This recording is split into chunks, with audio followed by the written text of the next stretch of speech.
Well, hello, hyperspace. My name is Davontos, and it's time to get hyped because this is some Infinite Warfare gameplay. And we're actually going to talk about Call of Duty and what kind of direction Call of Duty can actually take in the future to bring back a large portion of the audience that they probably lost because of all these jetpacks. So, if you actually look at Call of Duty for the past, 10 years, however long Call of Duty's been out now, they basically stuck with the same formula. Yeah, they added jetpacks and they added different kill streaks and, a different look to the game. Now it looks all futuristic, before it was all gritty and dirty, but still, it's basically the same game.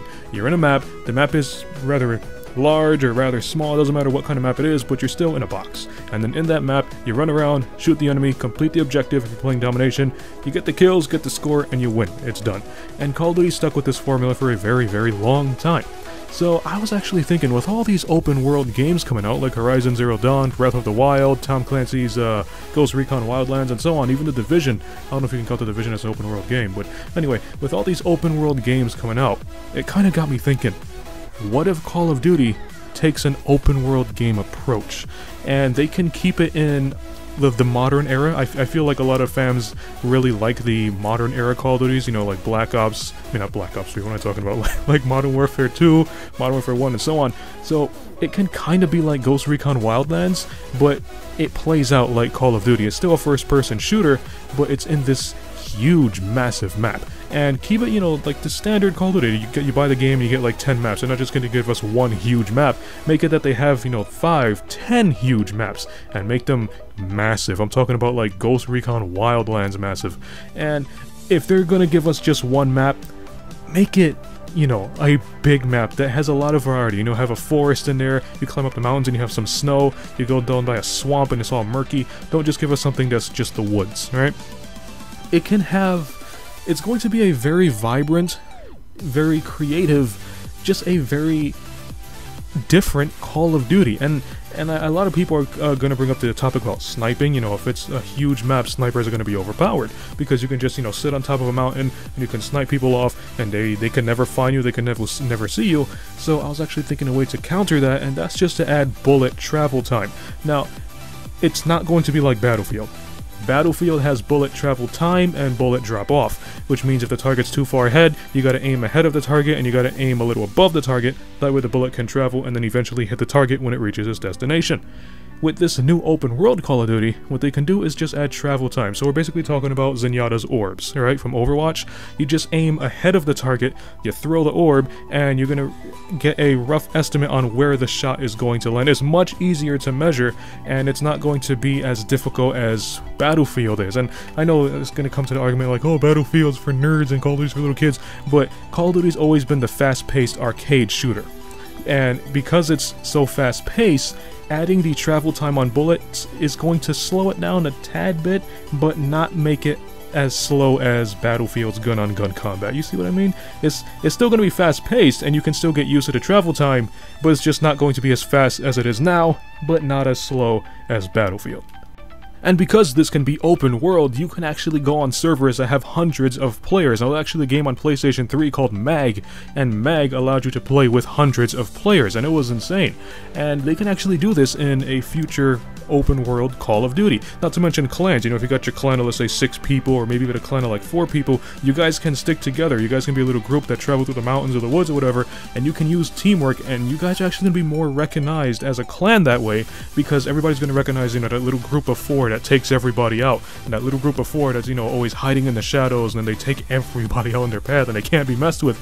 So, clans are going to be more noticed, it's going to be more team-based, and it's just a larger map in general. And they can even go back to the old World at War roots and add vehicles like tanks, and maybe since it's so big they can add helicopters, but still, let's try to keep it separate from Battlefield so it's just not another Battlefield clone. Like, Battlefield first started copying Call of Duty because COD came out first, and then if it's going to be this open world Call of Duty, it's going to start to copy Battlefield. So let's try to keep some old school COD roots in there, but we can toss in a couple vehicles like, World at War and so on.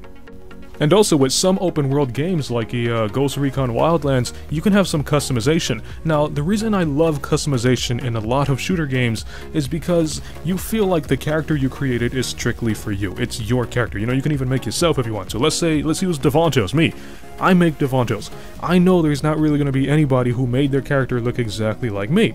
And in cases how Call of Duty is now, let's say you got Snapdick, the robot, and you have a special head for Snapdick and a special body, there's still that slight chance that you run into another player who has the exact same Snapdick with the same head and the same body, and it's just not going to seem like your original character. If it was open world, there's less of a chance for you to find somebody who has that same character, and there's even lesser of a chance for you to find somebody who has a character that looks exactly like yours, because, well, you created your own and you made him or her special.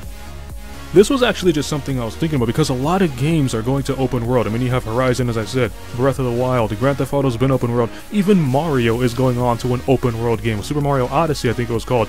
So Mario, for the first time in history, is going to an open world game, and for the past like 25 years, Mario has been a side-scroller, with occasional 3D scrollers here and there, but it was strictly focusing on side-scroller games, and here's the first time in 25 years that Mario is entering an open world game, and I'm pretty sure that title is going to be huge when it launches. So imagine how big Call of Duty is going to be if it decides to take that same path and go to an open world game. You know, you're still going to get your kill streaks, you can still have your gun customization, maybe even more gun customization because there's going to be so many players, you know, your gun camos.